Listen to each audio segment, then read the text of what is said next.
Punishing a hero? That's what many say happened when a Cypress Lake High School student was suspended after wresting a loaded revolver away from another teenager who was threatening to shoot. As 4 in Your Corner investigator Matt Grant reports, that decision to suspend the student put the school in the national spotlight and the school district on the defense. Were those students suspended? The principal of Cypress Lake High School wasn't talking after a student we're not identifying says he was punished for preventing a tragedy. No doubt he was going to shoot him, point blank. It was the afternoon of February 27th when an argument during football practice spilled onto the school bus. That's where sheriff deputies say 15-year-old Quadrell Davis pointed a loaded .22 caliber revolver at a teammate who had been arguing with his friend and threatened to shoot. I think he was really going to shoot him right then and there, not taking no pity. That's when this teen, who we're hiding because he fears for his safety, says he took action. And I jumped in the sheet, and we started fighting for the gun, and I got it from him. And if you didn't tackle him, what do you think would have happened? More of us would have been dead, not just one. If they wouldn't have did what they had to do on that bus, I think it would have been a lot of fatalities. The teen's mom says her son's a hero. The gunman was arrested and charged as an adult. He now faces a charge of aggravated assault with a deadly weapon without intent to kill. Of course, anytime, like I said, a student brings any type of dangerous weapon into school is troubling to us. At the time, the district expressed concern but dismissed the incident as rare, even though a Mariner Middle School student was arrested a few weeks before for bringing a .22 caliber gun to class. Fox 4 also discovered dozens of cases where students brought weapons to class, including 6 students arrested this year for bringing a gun to school. Authorities were unable to watch the Cypress Lake incident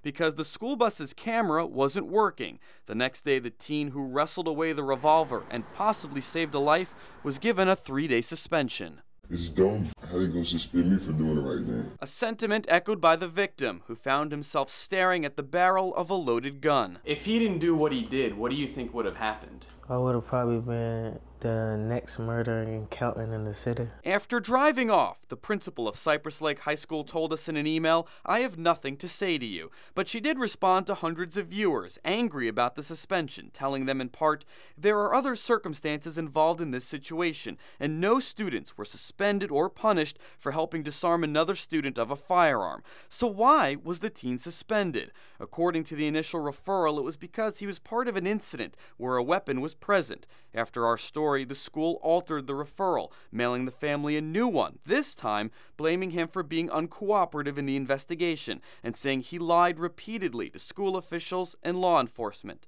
The district confirms 3 students were suspended and in a statement told us the students involved refused to cooperate with school authorities regarding the events that occurred. As a result, appropriate disciplinary actions were taken at that time. The teen admits withholding information, telling authorities he wasn't sure if there was a gun or not. He says he was interrogated for 4 hours and says he was scared of snitching. You don't talk around here. Because then what, you get a bad reputation? That or you get killed. School board member Don Armstrong told us he was conflicted about this case. Do you stand by the decision to suspend this student? I stand behind if a student lies, there's got to be consequences. A consequence he admits may have been too harsh. I know that he's saved a student's life, and he's a hero, period. That suspension needs to be expunged off his record. Which is exactly what one national youth rights group is pushing for after seeing our story online. This student should be hailed as a life-saving hero.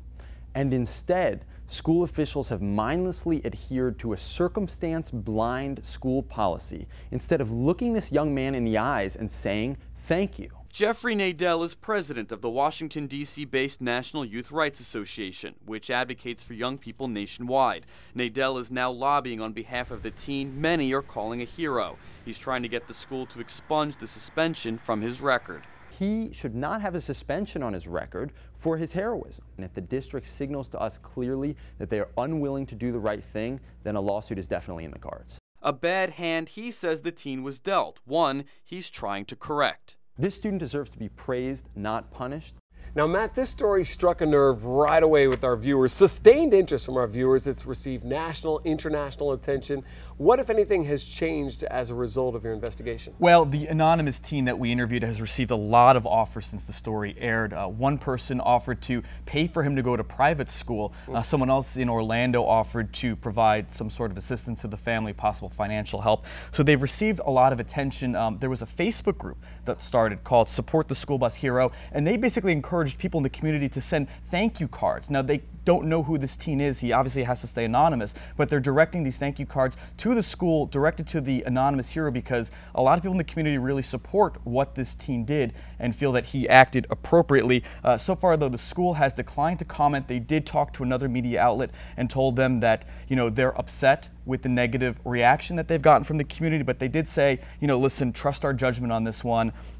And according to the National Youth Rights Association, the school right now continues to stand by the suspension. All right, thank you very much, Matt.